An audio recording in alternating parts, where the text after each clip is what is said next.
welcome to the Jack Westin MCAT Podcast with your host, Ahmed and Jayden Garcia. Hey everyone, welcome back to another episode of the Jack Westin MCAT Podcast with Ahmed and Jayden. And a little bit of an interesting topic today. For those who are unaware, on this past weekend's MCAT exams, some fraction of students had quite a bizarre glitch. And with that glitch, basically, passages and I believe the questions associated with them were just blank. I believe it was one passage and up to anywhere between 4 to 5 questions, just completely blank. And, Jayden, we always tell students, prepare for everything. Expect the unexpected and just make test day feel easy compared to your practice, right? Mm-hmm. Practice with, a sibling coughing or, have something go wrong in practice so that when you get to test day, you've seen it all.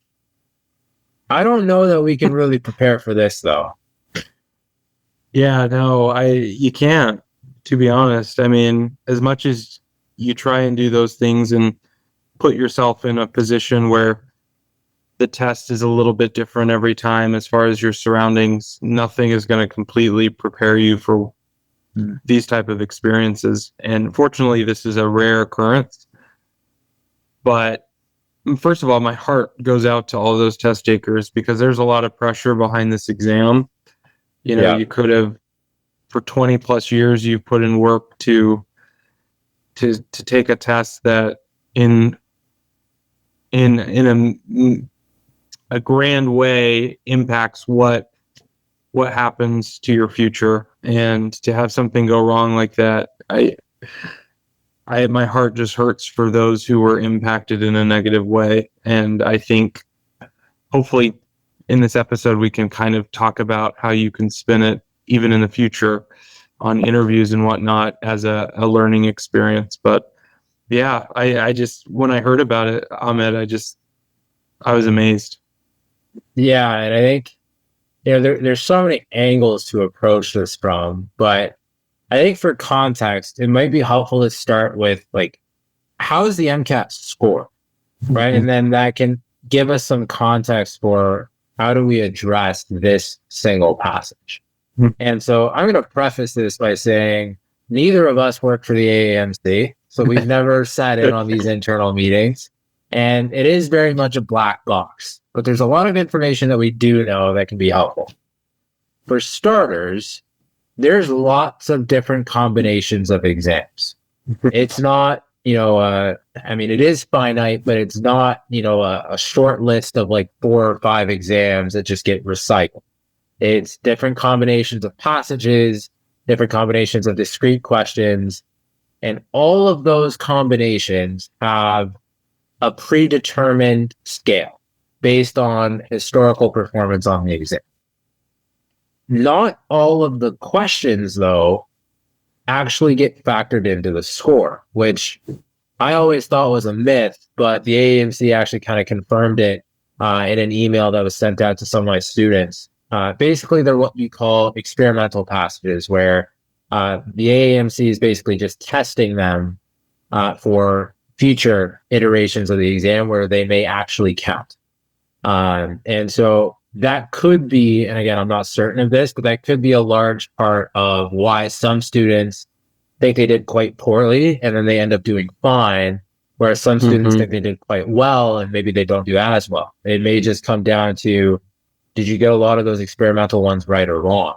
If you got a lot of them wrong, you may end up scoring better than anticipated.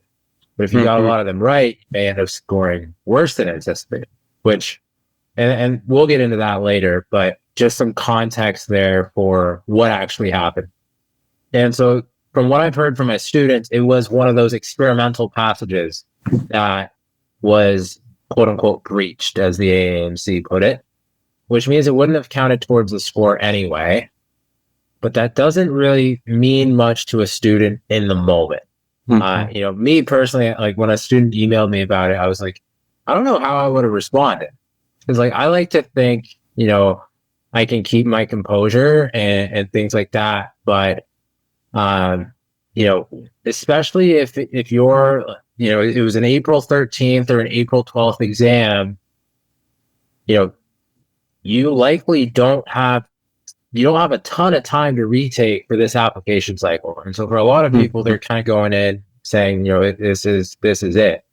I'm curious, Jayden, how do you, I know it's not something that you can really prepare for, but what's your initial response to something like that? Is there, do you have a go-to, in adversity sort of calming down,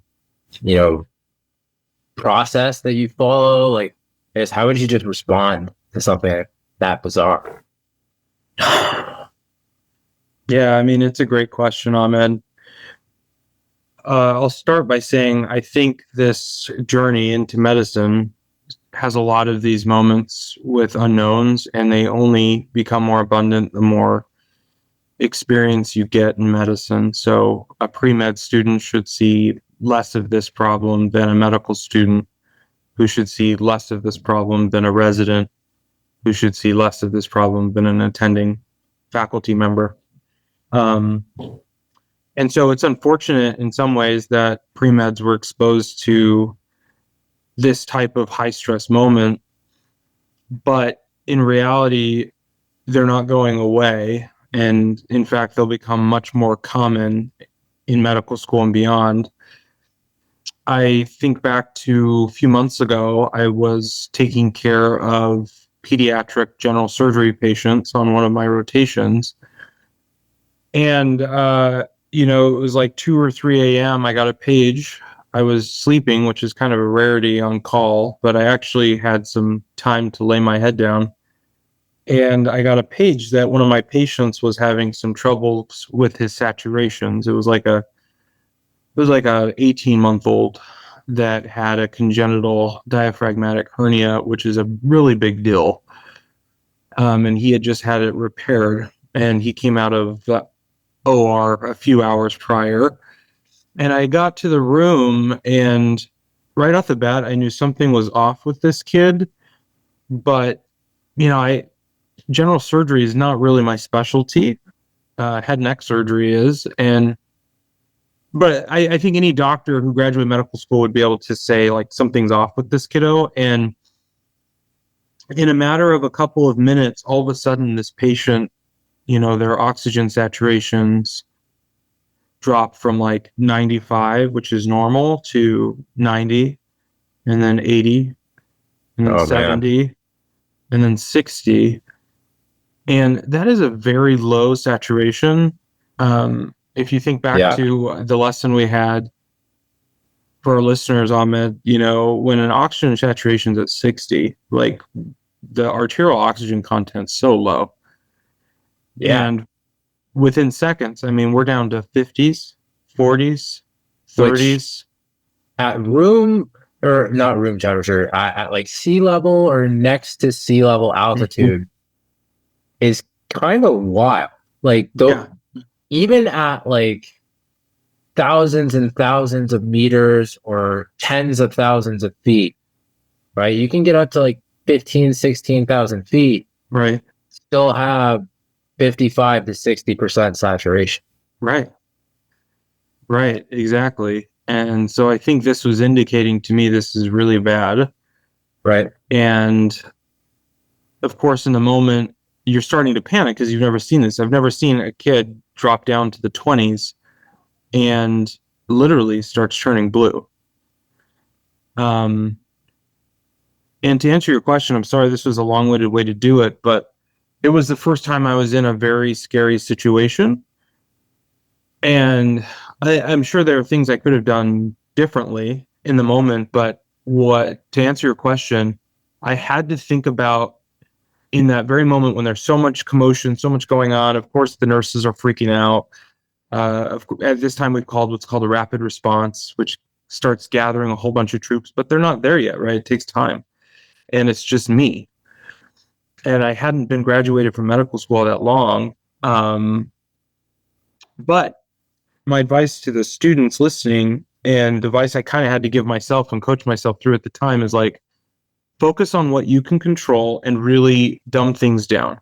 So this person's losing saturation, their oxygen level's terrible. What's the first thing I could do? I could give oxygen. So I start putting on some nasal cannula. And then I boiled it down simpler. Okay, so if it's oxygen, is it a ventilation problem or is it an oxygenation problem? Well, he was breathing and moving air, so I don't think it's a ventilation problem. And so I really turned up the FiO2. Like maybe this is an oxygenation problem. Maybe he needed a little bit of end expiratory pressure, because that's what I know helps oxygenation. So I give him a little bit of CPAP while things are taking place. And all of a sudden, help starts to arrive. And all of this probably took 5 minutes or so, but it felt like an hour in the middle of it. And I've had many emergencies since then. And in my specialty, I see a lot of emergencies where I have seconds to think, and most people are running with their heads like chickens with their heads cut off by the time I get there, just by the nature of what I do as an airway specialist. And I think that's what I tell these students, right? You're going to get in a complex situation like your test is not functioning properly, and you have to think about what is in your control and boil things down to simple problems. Like, okay, my test isn't working. I can choose to go on or I can choose to stop. That's my first decision point. Okay, I'm choosing to go on. I have to now put it behind me, and maybe I learn to skip through. Like, right? Because we've talked about before, like, don't stay on a passage for too long. You need to keep moving. And I think if you have some of those basic understanding and fundamentals in times of stress, you need to remember you need to be the most calm person in the room. And that's what I would tell all of our students listening. If something ever like that happens on your MCAT, try and be the most calm patient or person in the room. That was a long-winded way, but I'll throw it back to you. But no, and I think it's interesting to talk about the choices, right? Because one of the things we mentioned somewhat ironically in a previous episode was, for example, if you got a question where like you felt like there were genuinely two answers, right? Mm-hmm. I said something along the lines of, if there's genuinely a problem, like trust that the AAMC will resolve. Like trust that something fair and just will happen. And obviously in a scenario like this, that's probably not one of the first things that's coming to mind. But for anyone that's listening going forward, just understand that it should be, right? Like, and like you said there, Jayden, like control what you can control. And if something happens out of your control, don't anticipate that it'll affect you. And so what I've heard from a couple of people, and different people had, we'll say, different greatness of proctors, like different qualities of proctors. Some were awesome, some were less than stellar. But basically, when students came to these passages, not everybody in the row and not everybody in the room had this issue, which to me almost indicates that people on the same day are possibly taking different exams. But that's a story for another day. And so the AAMC was made aware of the issue, and as soon as that sort of came up, apparently students were given the option of continue or reschedule. So they could just reschedule entirely.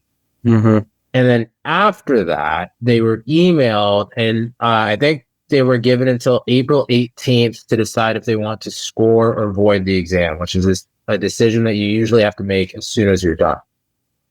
And, all things considered, I think that's a fairly reasonable set of accommodations. And I was reading another student online for students with accommodations. It really got kind of, affected because, for example, people with stop-start time, right?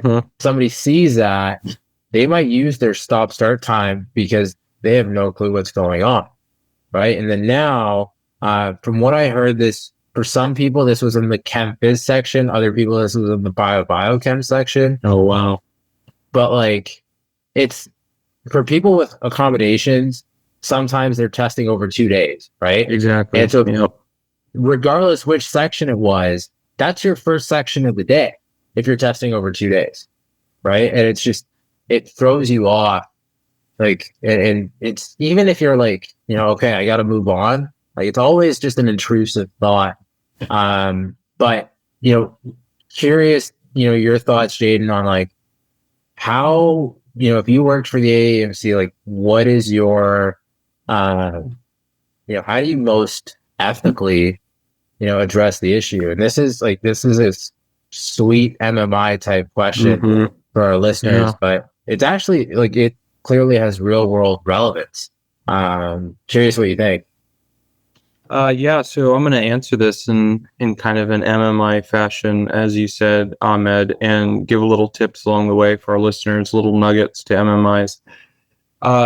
So with MMIs and this question, for example, usually a question that is posed to you, it has no right answer. You have to identify that right off the bat. Right. So I would respond first to you saying, like, there's no right way to go about this, because in any way you choose, somebody's going to be hurt. But the focus should be on doing what is most ethically correct for the majority. And then here, I think this is another key point about MMIs. You need to recognize both sides of the coin, right? Coin number one, like, you could tell everybody to retake the test, because you can make an argument that it's a compromised test. And as Ahmed pointed out, there are different forms of the test, and how individuals perform on that test ends up affecting the scale and the score. So when you have a compromised batch out there, that's really problematic, because it calls into question how every other test should be scored. Not just within that test form, right? But through all tests, because that could have been a harder form that now people are doing better or worse, and that does impact others. On the other side, I'm going to recognize with the coin, like, asking every single person to retake an MCAT it's horrifying. I mean, if anybody has been there, it's one of the most stressful days of your life. Yeah. I don't, there are a few other tests in your life that have this sort of impact. At MCAT, it's like being a doctor or not. Once you get into med school, I mean, yeah, the other USMLEs are important, but you're still going to be a doctor. Right? You're still going to make it. But this actually tells you if you're going to meet the profession that you've aimed to do or not. Right. And so it is no small feat to ask people to do it. Agreed. And here's how I'd finish with an MMI question. I always choose a stance in the end. Yeah. I've kind of presented to you both sides of the coin. I think that's important, but ultimately my decision would be, I would give some sort of opportunity for people to opt out or opt in, and really give the autonomy back to the test taker, because I think that's the most important. They were the ones who were wronged by the system, and they should have first dibs on to say how their fate is handled. Agreed. Because some people may have handled that very well. They may have said, like, oh, can't control it, like we're talking about. They move forward and they had just a normal test. Others had a total snowball. I guarantee there are people that totally botched the test. They did, right? And I think the most important thing we can do is respect their autonomy as well. That's how I'd respond in an MMI.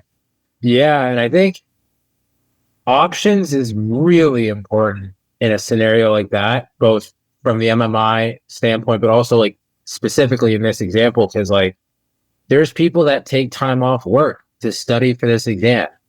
They can't not work after their exam, right? Like these are people that are trying to pay for med school, potentially trying to support themselves and or a family. And, I think, and it's, you also have to be mindful of, from the AAMC's standpoint, obviously this was not something deliberate or malicious, things happen. And so you don't want to go on the extreme end and say, the AAMC needs to do X, Y, and Z, and pull out, just extreme answers to, because you have to be practical, right? Like Mm-hmm. money doesn't grow on trees and manpower is limited. But in this case, like that's the part that would intrigue me if this was an interview, is like, how do you best remedy the situation for those who need this score like today because they can't afford to take more time off work? And I think that kind of speaks to what you said earlier, Jayden, about, doing what's most ethically correct for the majority. And, it almost brings me back to like March of 2020, COVID hits, and, you're given the option to keep your numerical grade in your class or turn it into pass fail. And, when you apply to med school, people understand that, things happen, extenuating circumstances happened, obviously with the pandemic, that were out of your control. I'm curious, I doubt it'll happen, but like, I'm curious if med schools make a note, like, okay, some people April 12th, 13th, were, affected. But it's just so many factors to consider. I was going to ask you, Ahmed, on this, because you sparked a question in my head, and I would love to hear your thoughts. If they would have given the students their score, essentially saying like, hey, here's actually what you scored. Yeah. And then giving them the choice from there to have it kept or essentially wiped away. Yeah. With the option of retaking, of course. Is that ethical in your mind? That is a really awesome question. And so I would start by saying it really depends on the specifics of how the AAMC administers their exams. For example, if this was a Friday exam and the exact same exam was being administered to the Saturday folks at that same test center, I would say, like, wait. Because obviously then, you can give information to other people in terms of like, hey, this is what I scored, this is what I put to these questions, type of thing. And so to an extent, it would depend on how these exams are administered. But I think, because at the end of the day, everybody finds out their score eventually, right? So by giving someone their score, it's not, in my opinion, unethical by any means, so long as it doesn't lend other students an unfair advantage. And so if, that iteration of the exam, and again, I don't work at the AAMC, so I wouldn't know, but if that iteration of the exam wasn't to be used again for, say, 6 weeks, then let them know their score, or at least give them, a percentile or something where they can say, okay, this is good enough for me to apply. Because especially the timeline, right? Timeline is critical. If this was September, even September, I would say that's different because some people are applying to Canadian schools and the deadline's October. If this was January, I would say it's possibly not that pressing. When it's April and you get your score back in the middle of May, that's a tight timeline from an MCAT. And so I think, assuming it doesn't compromise the integrity of other tests, because you don't want to make a bad problem worse, giving students some indication of performance and then allowing them to decide to reschedule or not. And, obviously the ethical thing would be void the rescheduling fee. To me, I think maybe the most optimal solution. Because if we think about the solutions that were provided, you have to make a heat of the moment decision to continue or to reschedule.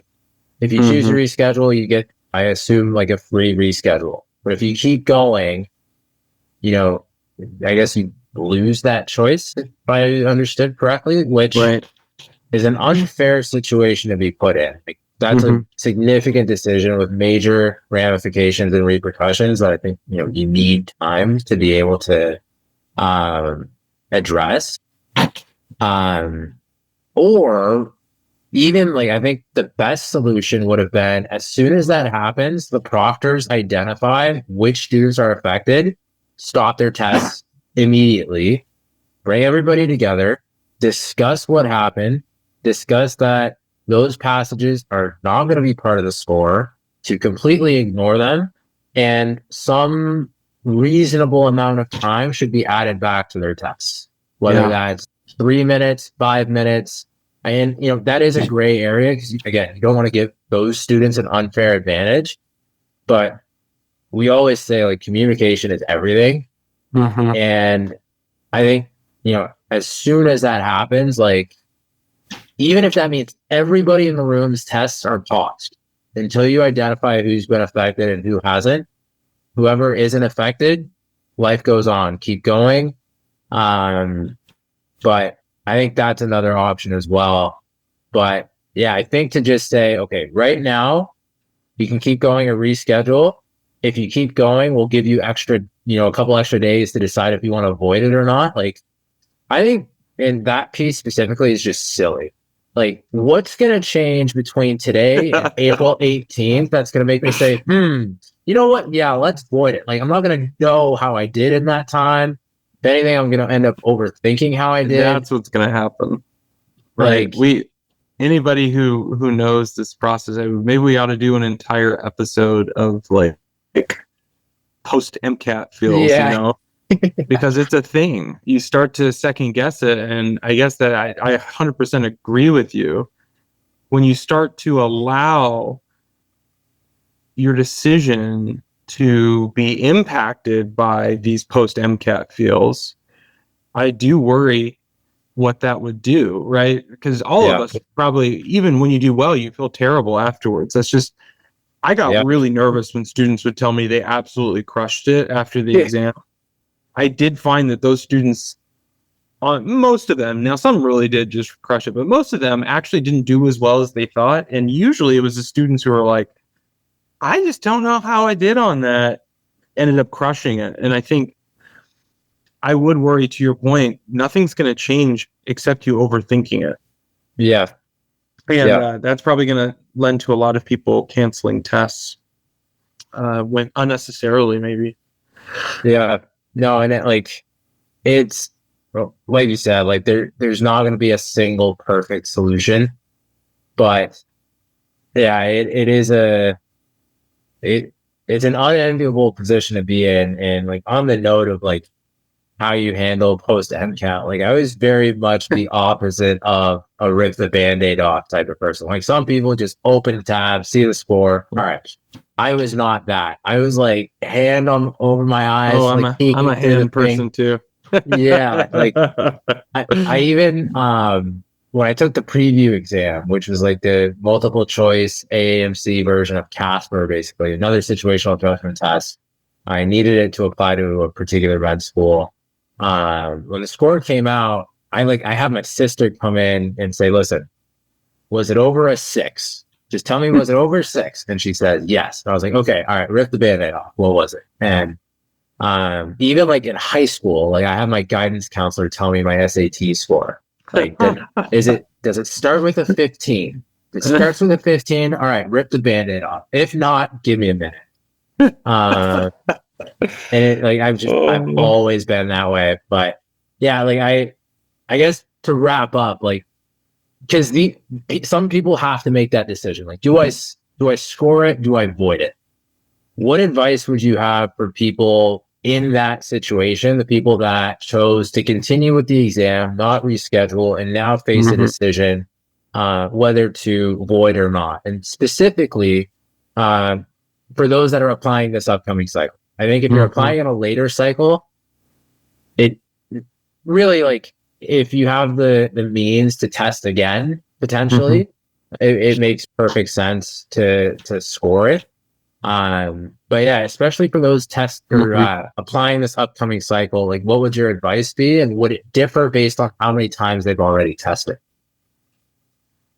Oh man, that's a really key question, right? And in reality, most of our listeners probably were not in this cohort. Correct. And I think there's something to be learned all the same.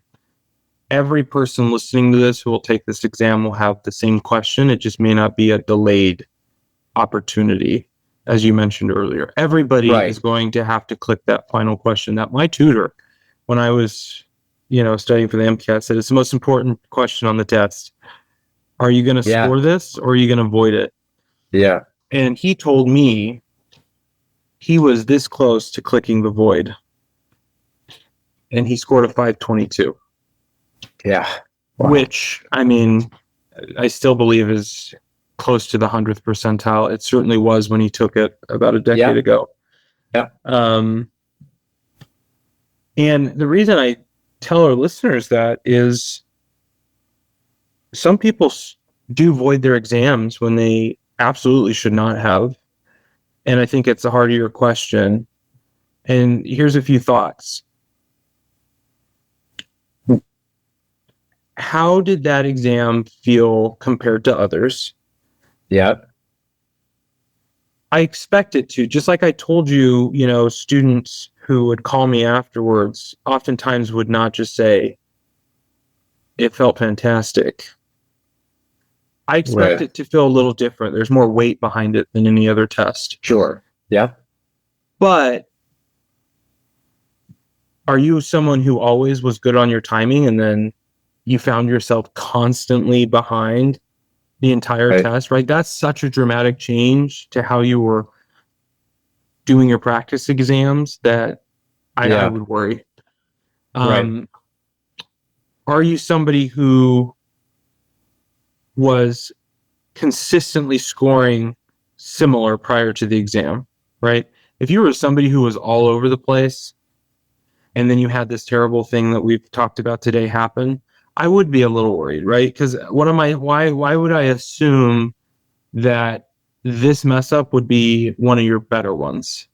Right. But if you're somebody who's constantly, every time you took the test, you were 517, 517, 516, 518, you're so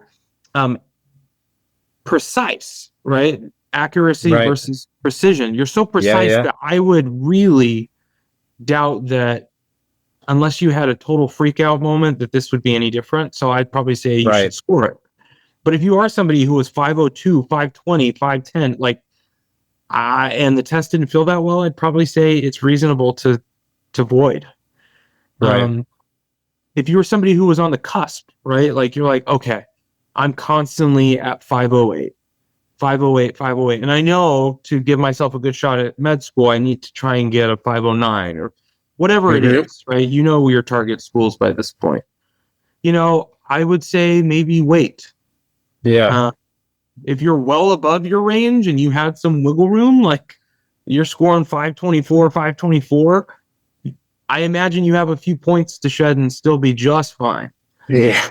So I think all these things, I'll throw it back to you, Ahmed, what you think, but I think all of these things would play a part in my decision making. Yeah. And so, yeah. So my initial thought is if you're a first-time test taker, no matter what the circumstance is, score. Always score your first exam.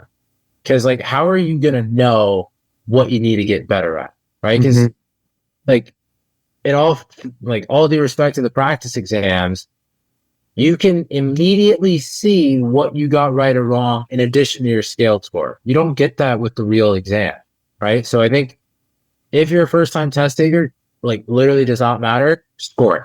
Because now you at least get a sense of, okay, what that felt like translated to this under real circumstances. And the other thing too is, say you absolutely tanked it, right? It was an atypically poor performance for you. When you retake and do well, it shows that much added level of growth, right? So that bodes well for you regardless, and it's just a matter of spinning it as a positive. If I'm a second-time test taker, part of it is, what was my first attempt? Because what you don't want to do is retest and go down, because that's not going to look good. Mm-hmm. So if I retaking, and I'm like, listen, I know what a 512 feels like. I've done that before. This feels worse. and I've been, like you mentioned, I've been testing at like 514 the past couple of weeks, I would potentially consider voiding. If I'm a 2 or 3 time test taker, then yeah, the decision to void, I think that's one of the general themes that I kind of coming to is the more tests I've already taken, the more inclined I am to void it up to a certain point. Like obviously you only get 7 attempts lifetime, and if this is number 7, like it'd be sort of silly to void it, but like most people are on their 4th attempt or less. And I think, if you're closer to 4 than to 1, the decision to void potentially becomes a little bit easier. Not to say easy, but relatively speaking. But yeah, I think, the other thing too is like, as much as we say, you're the worst judge of your own performance, you do have a sense of like how I feel when I do well, how I feel when I do poorly, right? And like, even if you have uncertainty, right? Uncertainty, from your practice tests, you'll have an idea still, right? Like you're like, hey, that was kind of tough, and especially like, you know what your strengths are, you know what your weaknesses are. If you had a hard time with your strengths, not the best, right? But if like the section that typically gave you trouble, that's sort of par for the course, right? And so I think all those things play a role. And we've kind of touched on it, but it just speaks to the importance of practice exam, right? Like get a sense of not just like, what the questions are and the timing and the endurance and all this stuff, but like what it feels like, what this score felt like, what this score felt like, right? And even, bizarre scenario aside, right, it gives you this idea that, okay, listen, I'm having this sense of uncertainty again, but I know I've done well when I've had it before. So we're good, right? Right. And it gives you that demonstrated ability that can give you confidence. And so short answer to, what goes into if I would void, I think the biggest factors are what test attempt is this for me? And how does this compare to my most recent practice tests? And based on those 2 things, I would make that decision. I wanted to jump in. This is kind of a hard topic to bring up, but I think it's super, super important for everybody to listen to this. And this comes from years of experience on admissions at arguably the best medical school in the country. And I don't mean to say that to toot my own horn or anything like that. I am just going to be real with all of our listeners right now. And so I'll be frank. A 2nd, 3rd, 4th test is looked very poorly upon admissions committees from top institutions, period. You could look at almost every single top institution, and I can only speak to the United States. Ahmed, you're going to be a great voice for medical schools outside of the United States and Canada. But in the United States, almost every spot that goes to a student is given by a single test taker. That's just the reality. Most medical schools will not even give you the time of day at top institutions if you have taken the test more than once, with some exceptions. And I think these are important to note. Somebody who, let's say, scores a 505 on the test ends up scoring a 522. There's a story there. It's interesting, and you really want to know what happened. That person would be in the running to potentially get an interview, but I will say not to everywhere. We have to look at the reality of medical school admissions process. When you take this test, as Ahmed and I have talked about, you're going to get a percentile. You're going to get a score amongst other people taking it in Canada, in the United States, people outside the United States. And you have to realize that below 50th percentile, those people aren't even typically applying. They're retaking. So the pool of people who are actually making it to the admissions process are those in the 50th percentile above, typically. That's not to say that some people get into medical school being less than the 50th percentile. That absolutely happens. I know plenty of people who have. That's not the common case, but it happens. And there are people in the 100th percentile I know who got into no place. So, but I just want to point out that most students who actually get to the admissions phase or the application phase are not in the 0 to 50th percentile. They're in the 50th to 100th percentile. And then what is the admissions rate? It's been abysmal. It's like 50%. That may be generous. I know it was really poor when I was sitting on the committees. And so of that 50th, the 50th percentile or above who are in the running, half of those people are not even going to get into a med school. And so it's such a competitive space, and admissions counselors don't give as much grace as you want them to, with the exception of those major jumps. Now, this is speaking mainly from like the top institutions. I think I hate to use the word mid-tier or low-tier because wherever you go, you're going to get a phenomenal medical education. Ethically, it has to be that way, or people would die, right? You get a great education no matter where, and it doesn't matter where you go, you're going to be just as great of a physician. But I am telling you, there's a good host of schools out there that look very poorly upon taking the tests multiple times. I don't ever want to discourage somebody from taking it because, like I said, some of my closest friends took it 2 or 3 times and made it, but they're not in the they're not in the majority by any means. And that is just to say as well, if you are on test 2 or 3 or whatever, really try and make this one count. Really try and do your best. Put it all out there. Because every time you do take it, it is kind of a ding. And those who haven't taken it before, equally be as serious about it. But I don't want to dissuade people either who have taken it, because you do have redemption out there. Right. And we have a lot of resources at Jack Westin, and a lot of great success stories of people who we can put you into contact with. But I just wanted to put that framework out there because I worry about people taking the first test as a feeler. It's not the GRE. The GRE is very much a take it how many times, whatever score, that's what they're going with. That is not med school. That is my whole point, right? It is not the GRE. You're not going to be looked at the same if you took it 4 times as somebody who took it once. And the last thing I'll say is, think about it. If I'm on the admissions committee and I have somebody who took it 4 times and I have somebody who took it once, of course I'm going to think the person who had 4 different attempts is going to have a better score, right? Or they should. They had 4 more opportunities or 3 more.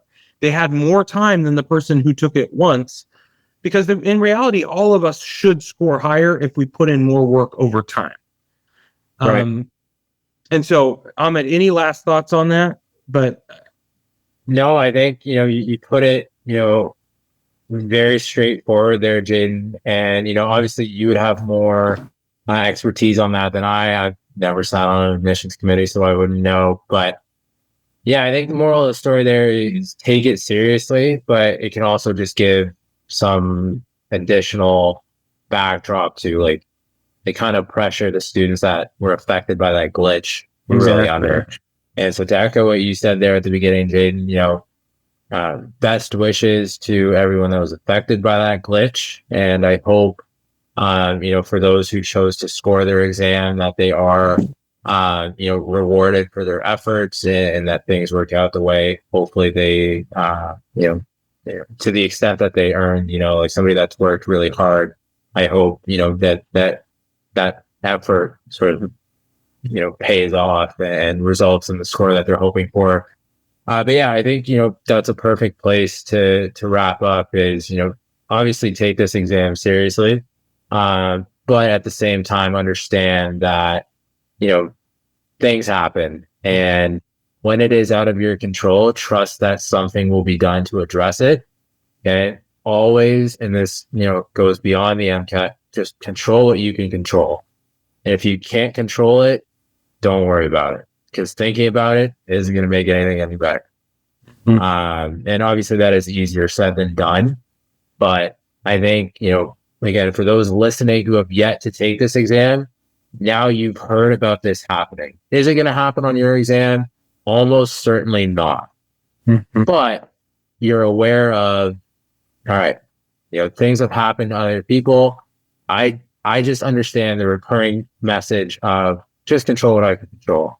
If you do that, right, you give yourself the best chance to be successful on your first attempt or your second, etc. And ultimately just pays off and gives you a more favorable outlook come admissions time. Yeah, that's really all I got on that, Jayden. I'll throw it back to you for any, parting words. Yeah, I mean, today I was in the operating room with a surgeon who is so phenomenal. And I was with him a couple weeks ago at an event working with middle schoolers, and he shared the experience of how he did really bad on the MCAT. And to just see somebody who really struggled with this test end up being such a phenomenal surgeon, I think that points out that don't ever let this test determine your own value. It may assign you a number at the end of the day, but it is not the end of the road.